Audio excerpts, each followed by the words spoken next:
Hi there. Thanks so much for joining today. So, today I am joined by a very special guest by the name of Mandy Walker. Mandy is someone that I found. She's local in the area, lives nearby me here in Colorado, and I had recently learned about certified divorce financial analysts. And I had someone come to me and they were looking for a little bit of help and they were in the middle of a separation. And I said, I don't know that this is necessarily my wheelhouse, but I do want to refer you to somebody. And what really struck me about Mandy is not only that she has the designation, a CDFA, but she's also a mediator. And so I found that to be very interesting and figured that she would have a lot of really great knowledge. And so I wanted to bring her on today so that she could share some details a little bit about what she does with all of you. So welcome, Mandy. And do you want to go ahead and give us an introduction and a little bit about yourself? Thank you, Terry. And it's my pleasure to talk to you today. And I feel so honored to be on your show and really appreciate the invitation. I'm a divorce mediator and a divorce financial consultant. And I will share that when I introduce myself socially, most people end up saying, I hope I never need your services. Right. Which is kind of funny. They kind of like, oh, don't want that. And I always say, and I hope you don't either. But if you ever hear of somebody who's going through a divorce, then you might bear in mind the resources that are available to them.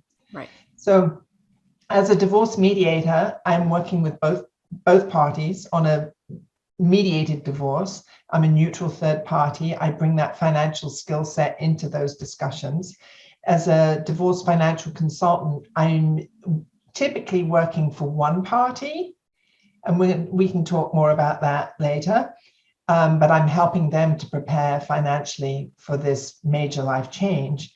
And then I do also get brought in as what's called a financial neutral by attorneys in mediation who want some more financial expertise to help their clients through that. Yeah, interesting. So I often am asked how I got into it. This is obviously, this is really kind of my second career, and it's been an evolution. Before this, I spent 20 years in financial services.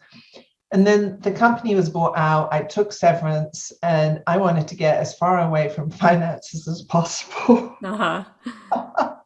which is really odd where I am now. But I actually went back to school and did a master's in journalism. And at that time was going through divorce. And through that journalism program was learning all about digital journalism. So I started a blog, and I was going to write a book about everything I was learning to do for the first time after divorce, because that whole first year is a year of firsts. Right. And I decided I didn't have enough.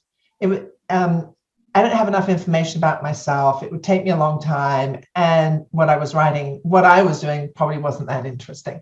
So I started interviewing other people, and as I was interviewing them, their stories just turned into a lot about what had happened during their marriage and their challenges and how they'd overcome that. And I was blogging about that. That then moved into helping coach people through divorce. And then as a way of diversifying that and increasing my income, I went into mediation, which then I thought, well, I've been doing this for 20 years in financial services because I used to handle all of the company's formal customer complaints. Mm-hmm. And then that led to the certified divorce financial analyst qualification. And it's so funny because now I feel like I've kind of gone, I didn't realize it at the time, but maybe finance is my roots. And I've gone back to that, and that's the part about divorce that I like dealing with. I enjoy dealing with it. Yeah. Yeah, absolutely. That's really great. Thank you for sharing all of that. It's quite a journey that we go on, right? And Yeah, kind of right. leading up to and after divorce. It's not, it's interesting because we obviously, you don't never know the end point, and sometimes people think that a lot of career people, they do have an end point. Both my son and my daughter have very clear ideas what they wanted to do, and that's just not has been my experience at all. So Yeah. Right, right. Absolutely. Yeah.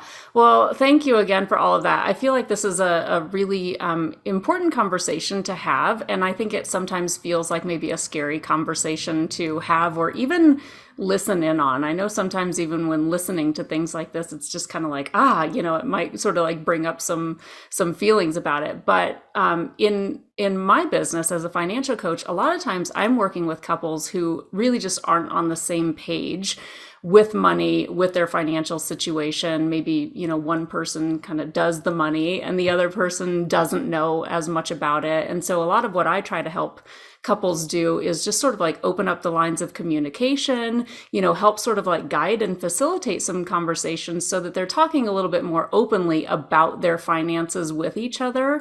But then also we work on, things like making sure that they're doing the right steps in order to reach their financial goals, but also that their spending is aligned with their values. And so I think that one thing that's really important to, it's like call it out. Something worth calling out is that sometimes the values are just not aligned. They're just not, sometimes we grow in marriages, we can be in them for a very long time and we sort of, become different people, or, we just grow apart, or the relationship has run its course.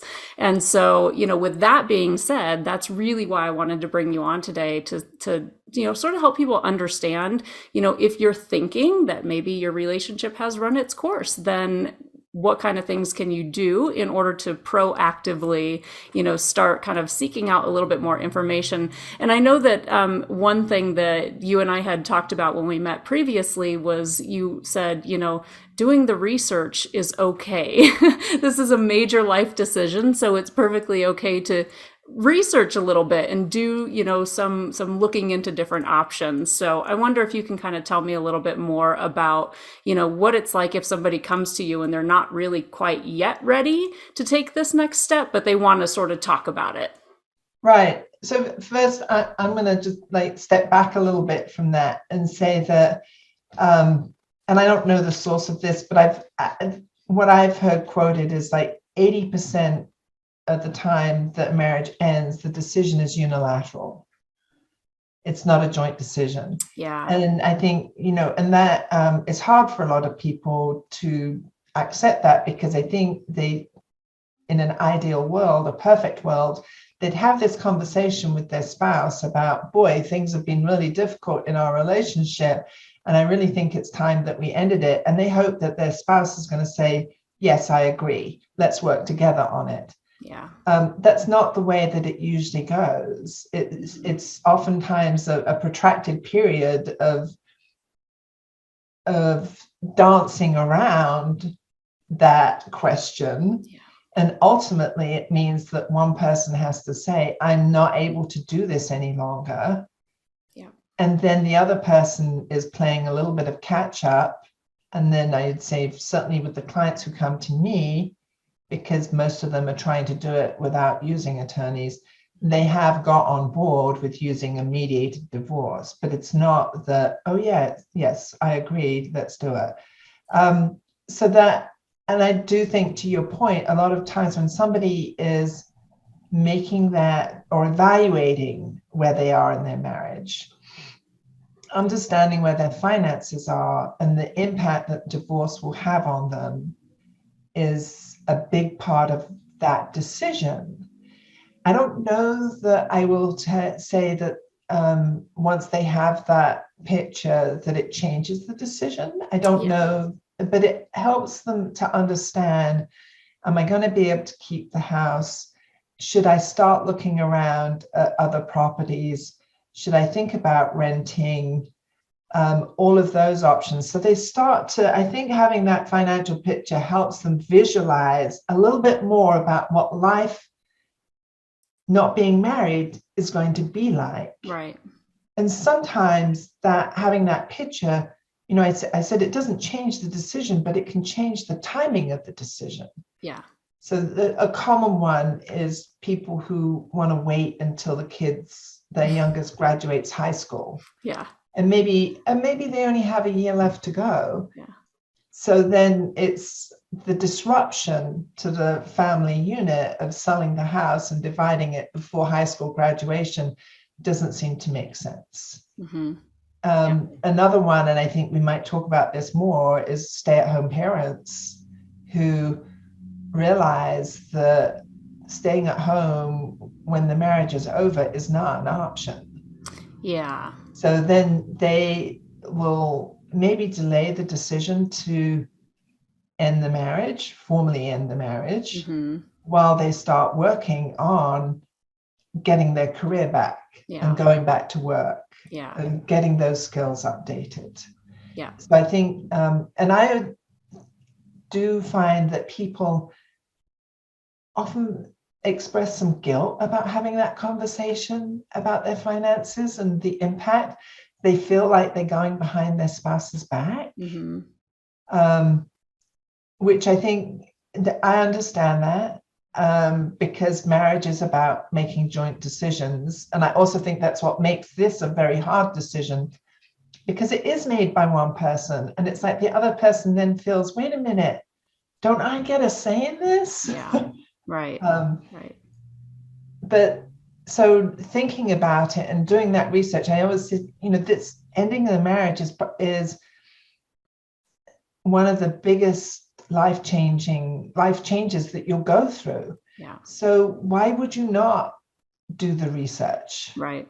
To really understand the ramifications of your decision. Mm-hmm.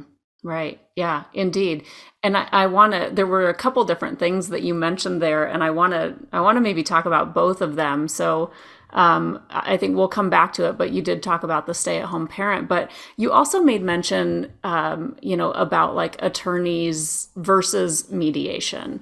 And so I know that oftentimes whenever people are feeling like they want a divorce and they don't even know where to begin, that's kind of the first call that they'll make is to a divorce attorney. And so I'm wondering if you can talk a little bit about like, what are the differences between, and of course some of us do it without mediation or attorneys, but if somebody doesn't really know what are their first steps and they're thinking about contacting attorneys, can you talk about how that might differ from mediation, but then also how some attorneys differ from each other in sort of like how their practice approaches divorce? So I will say that the way that people can go through divorce now has changed significantly over the last 10 years. Mm-hmm. And you have a lot more options, which is both a good thing and a bad thing. Yeah. It's a good thing because I think a lot more people are able to work through it without having attorneys represent them, and without having to spend their kids' college funds on legal fees. Right. But at the same time, the choices themselves mean that you have to know how to navigate your way through the system. Mm-hmm. I still think that, like in Colorado, the state has done a lot of work to make it much easier for people to get through this without using attorneys. Mm-hmm. That being said, I think it's still very difficult to do that. It's challenging. There's a whole separate language that is involved, like there is with many things, but you have all the terminology, the language that professionals know what that means. If you're just going into it cold, you have to learn that language. Yeah. I also think there are particular aspects of divorce of a end of a marriage which would mean you can't do this on your own. Mm-hmm. You have to have legal help. Yeah. I do think it's always worth exploring whether a mediated divorce will work for you. Mm-hmm. And that you could have a consultation with any mediator. Yeah. I always tell people to have at least contact three different professionals, right, and to see which ones that they have the most rapport with. Yeah. And I think it's really helpful for mediators if you talk to friends who you know who've been divorced. I mean, mm-hmm. almost 90% of my business comes through referrals now from previous clients. I'm glad you mentioned that, because I was going to say, if you can sort of interject here also, how would somebody find a mediator to work with? Right. So there are a lot of the courts will actually list resources. So the bar associations, I know that we have, like the Boulder County Bar Association has a listing for mediators. Okay. We have an interdisciplinary committee that lists mediators. There's also the Colorado Association of Mediators that has a list of providers. So you can find them through those lists. If you're looking for a certified divorce financial analyst, that website, the Institute, it's the institutefda.org, I think it is, has a locator function too. Great. And I'll link to that as well. Yeah, I'm a big fan of asking friends who feel that their divorce process was well managed and went as well as you could expect. I mean, nobody's going to love their divorce process because nobody loves getting divorced. Right. Yeah. But be careful of the people who have high conflict divorces. Their situations are likely not going to be the same as yours, and the resources that they use are going to be different. So in a lot of high conflict divorces, they end up being contested divorces, what's called contested, and they will have to go to court and go to trial. Yeah. The attorneys who go to trial have a particular skill set. And certainly, and that's the skill set you want in that environment. Right.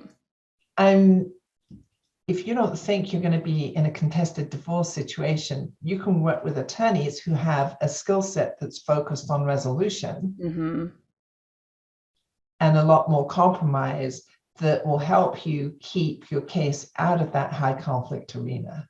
Yeah, that's interesting. So who you choose could maybe sort of steer the ship a little bit about how the process works. Absolutely. Yeah. And it's hard to give black and white details, but I do think times when you're going to need more attorney assistance than less, at any time that you're looking to restrict parenting.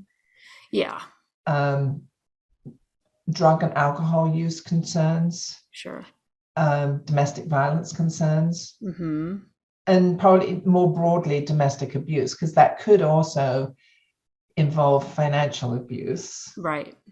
So like if you have a spouse who won't share the financial information or is very controlling for the marriage, and you've had to report spending and you've had a budget limitation on how much you can spend, and you have an allowance that's given to you, those are kind of red flags that talk about financial abuse.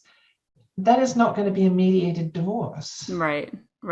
Yeah. And I would also throw in there too, if you have sort of discovered some financial infidelity as well, right? When somebody's been hiding accounts or has, kind of got this whole, other secret life that they're funding or things like that they're hiding. And of course, what can come with that is, like gambling addiction and things of that nature too. So yeah. Yeah, absolutely. So I think it's like, it's helpful to have a conversation with an attorney about the characteristics of your case and say, do you think, could we mediate this? Or do you think that this is going to be contested? Yeah. And I'm assuming people could generally get a free consultation with an attorney as well, right? Wouldn't you say? Yes and no. I know attorneys who won't do free consultations. Okay. But when you pay for the consultation, you get a lot more value from that, because you can have the opportunity to ask very specific questions that they will give you very specific answers to. Yeah. Whereas maybe in a free consult, there's a more talk about what the process would look like. Right. And they don't have the opportunity to dig into the details where they can feel like comfortable to give you a really tailored, customized response. Yeah, that makes perfect sense. That's a great qualifier on that. Thank you. Yeah. So I wouldn't say having to pay for a consultation is a bad thing. Mm-hmm. You just, I'm sure people can they may have some sort of an idea going into it, like where they think they'll fall, right? right. As far as uh, high conflict, high conflict situation. I like how you phrase that. And I think sometimes people maybe downplay some of those aspects because of fear and because they really do want to be able to mediate it. There is kind of a middle ground where if you both hire attorneys, the attorneys will work things through and be able to say, you know, it's not cost effective for you to go to litigate this. So the attorneys can work party to party to resolve it. Yeah. And that might be, I've had people in mediation where it's actually been helpful if they've gone for consults with attorneys, because it helps them understand their position better and maybe helps them to understand that they're not being reasonable in what they're requesting, and that it would be better to compromise. Yeah. So I want to kind of bring up something here too that I heard a little bit in what you've been talking about, but I know that this was another thing that we had discussed previously too, and that is, you know, maybe if you're the person in the relationship that doesn't feel like they necessarily have all of the financial details, and maybe asking for your partner, spouse, for that financial information feels like it might be kind of, you know, dangerous territory, and I say dangerous loosely, but maybe you're feeling like that's not going to be received well if you ask for that information. And so can you talk about what somebody would want to do in that case if they really feel in the dark about the financial situation in the household, but they know that they are seeking to end the relationship? Yes. I'm glad you raised that up. I did think some more about that, because I'm a real process person. So I try and draw these roadmaps in my head about how things will go. Yeah. And I came up with like two different possibilities there. One is like, are you not familiar with the family finances because of that historical division of labor that has happened? Yeah. And it happens in most marriages. So is that an indicator that perhaps how much do you know about finances in general and personal finances? And does that mean that maybe it might be helpful to try doing some adult education to get down the basics so that you know, like, what's the difference between an IRA and a 401k and a brokerage account, and just kind of get familiar with the terms. And then you could try having a conversation with your spouse and saying, I know I'm really grateful that you have taken on the responsibility of managing our finances all these years. Yeah. And I appreciate that. I know that you have offered in the past to bring me up to speed on it. Is that still a possibility? Yeah. I'd really like to get more familiar with our finances. Yeah. And possibly starting to have that conversation might shift some things in the marriage anyway. Right. Absolutely. But and it could be very telling. Yeah. I would certainly start with getting a grip on the accounts that are in your own name. And you can do that. Running a credit report in your own name would be helpful, because Terry, you know this, but the 3 credit reporting agencies have to provide you with a free credit report once every year. Right. So you can download that, you can request it, and it'll list every account that's in your name, as well as every account that's in your name and your spouse's name. Yeah, if it's a joint account. Yes. Yes. Right. Do not request a credit report in your spouse's name using their social security number. That's a federal offense. Right. So do not do that, but it'll get you a good starting point to see at least what accounts are in your name and what accounts are held jointly. Yeah. And then you can start understanding that. Yeah. If you really, if you are at the point where you know your marriage is over and you don't have the financial information, then you can have a conversation with your spouse and say, I'm not able to stay in this marriage any longer. Mm-hmm. And I do choose those words really carefully because divorce is such a trigger word. That's why I like to say, I'm not able to stay in the marriage any longer. Mm-hmm. I'd like to move forward with the legal process. Yeah. Are you willing to work cooperatively with me on that? Mm-hmm. And that, there's be some back and forth on that, but that might open the doorway to mediation. Mm-hmm. And in mediation, the first thing I always do is to ask the couple, the people, to complete their financial disclosures that the court is going to require. Yeah.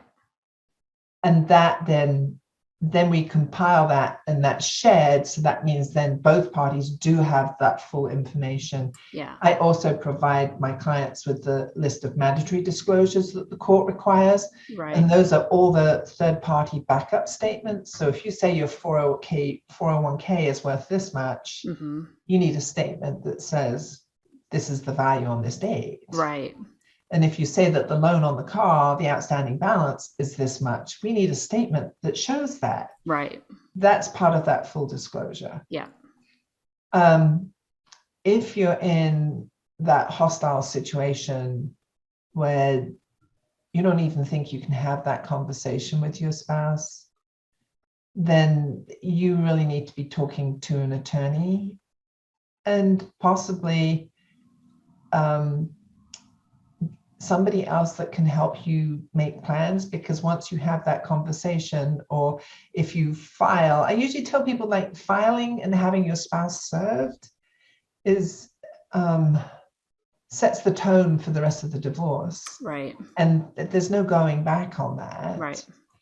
And then if you have to have your spouse served and you're both in the same household, that is probably a pretty untenable situation. So Right. you need to make a plan about who's moving out and where you're going to go. Right.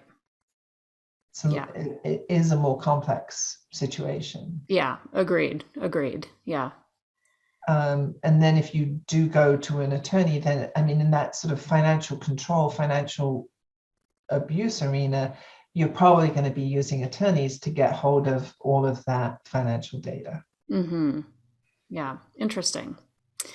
One thing I want to make sure to come back to, because we talked about it kind of a while ago at this point, but you had mentioned stay-at-home parent or Yes. stay-at-home spouse, I guess I should say partner. Sometimes there's not children, but someone stays home. Right.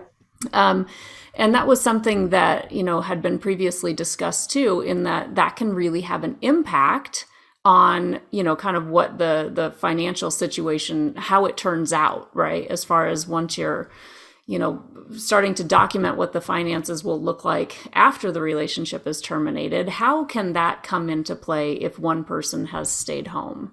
Right. So another good question. I'm going to preface this by saying I'm not, if somebody's at home because of a disability, that puts them into a different arena. Right. Arena. Yeah. But my own view is if you're a stay-at-home parent, you need to get back to work as fast as possible. And there's two reasons for that. Mm-hmm. One is, yes, there's spousal support, also called maintenance alimony. But for the most part, that is limited. It's not lifetime.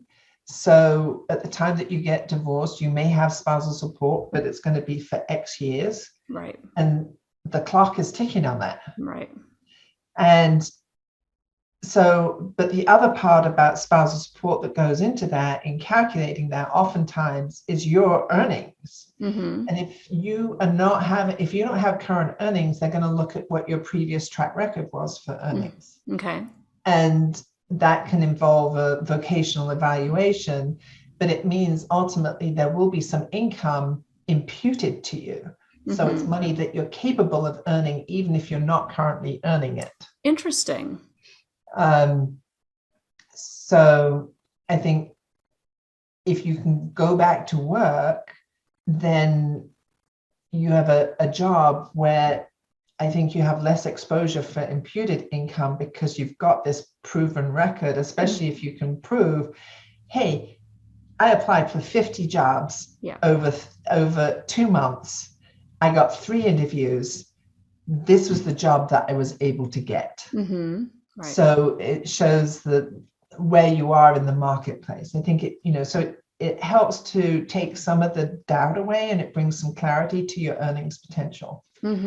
Yeah, that's very interesting. It definitely sounds like something people would want to ask more questions about if that's their situation, and they're moving forward. Right. And the other part, which I think you will appreciate and you'll know a lot about, is the ending the marriage means that you have to now be on a path to financial self-sufficiency. And as I said before, the time clock is ticking. Yeah. But when you look at your assets, even if you've taken 5 years off work, you can't expect to go back into a job at the salary that you were at 5 years ago. Yeah. Or unless there's been inflation, but that then means your expenses have gone up, so you don't have that disposable income. Yeah. But it's going to take you a while to build back up to that salary. Yeah.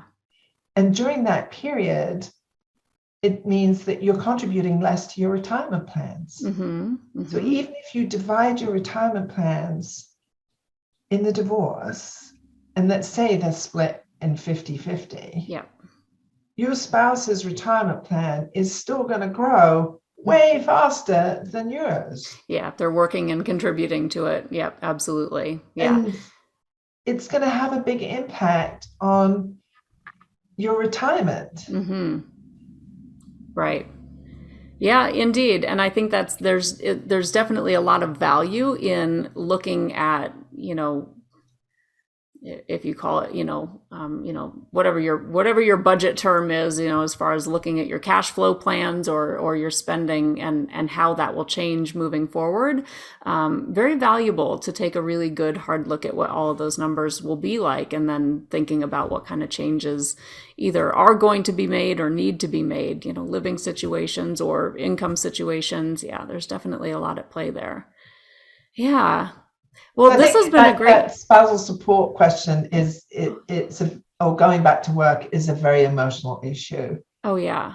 And it's tough, and then you have the impact on the children as well, if that's the reason why they've been a stay-at-home parent. I've actually it could also be that you're dependent care for an elder person, which is maybe a more difficult issue to deal with. Right. But it will have a profound impact on your ability or your lifestyle in retirement. Yeah, absolutely. And I think it goes without saying, but I think it is worth calling out. Everybody's situation is so unique to them, right? Everybody's situation is just going to be, very different when you've got, like you said, folks that may be taking care of other family members, or, however many properties a couple may have, or businesses. Maybe one person owns their own business and how that can impact the other spouse too. There's a lot of detail.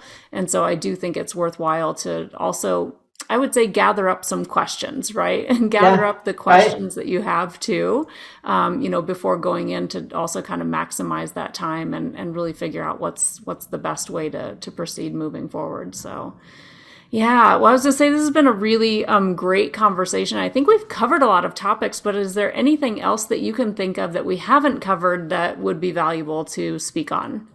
So I was going to chip in about working with a CDFA and what that looks like and what that training means. Yes.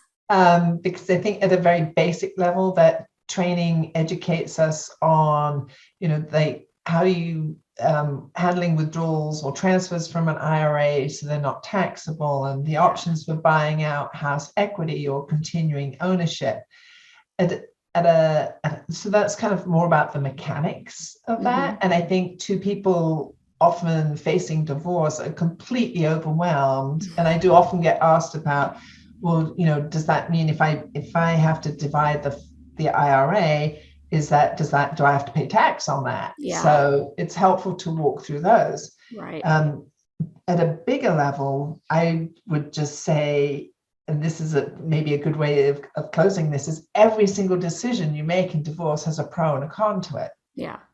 So a CDFA will help lay out what are the pros, what are the cons, because, and certainly when I'm working, my objective is to help you make an informed decision. And even in 5 years' time, if you look back and say, I wouldn't make that same decision again, you know why you made it at the time that you made it, right, with the information that you had. Right. Yeah. Yep, absolutely. I couldn't agree with you more. I do think that's so important, is just like providing as much information as possible so that someone can make an informed decision. And I always say, I want you to understand something well enough that you can explain it to somebody else as well. So if there's anything you don't understand well enough to explain to somebody else, then ask some more questions. It's okay. I don't think anyone ever expects that you should, be able to learn or hear things one time and just have it like completely sink in, especially because I think most everybody, like no matter which side of the coin you're on, or even if it's, an agreeable decision, there is a lot mentally going on when you are ending a relationship, and some days are more overwhelming emotionally than others. And so, if you're meeting with somebody and it happens to be one of those highly emotionally charged days, I think it's totally forgivable that you may not completely like understand or remember everything that you heard. Right. So, yeah. Right. Absolutely. Important to ask. Yeah, great. Well, Mandy, thank you so much. If people want to learn more about you or about, mediation or CDFA, where can they learn more about you as well? So at me, it's very easy. It's mandywalker.com. Great. Wonderful. And the CDFA, have a look at the Institute for Financial Divorce Analysts. And I should have had the URL handy. That's okay. We'll link to it in the notes. But they have a locator on there, and you can use that for whatever state you're in to find a CDFA. I will say, like, I only work with people in Colorado, right? And that's because of my mediation experience. I understand the legal process, and I think that really helps me to be more effective in guiding my clients. Yeah, that's a really great disclaimer. And I think that knowing that people who are watching this could be located anywhere, I do think it's really an important value, for them to find somebody who is familiar with, local, laws and processes and all of that as well, too, because I know that with so many things, especially financially related, there's a lot of things that are really nuanced to whatever area or region somebody is in. So yeah, I think Absolutely. That's worthwhile to note that too. Yeah. Yes. Wonderful. Well, thank you again so much for joining me today. I really appreciate you being here with me. I think it was a great use of our time together, and I hope everyone got good value out of this. It's been a pleasure, Terry, and thank you again for the opportunity. Yeah, my pleasure. Thanks so much. Have a great day. You too. Bye-bye. Bye-bye.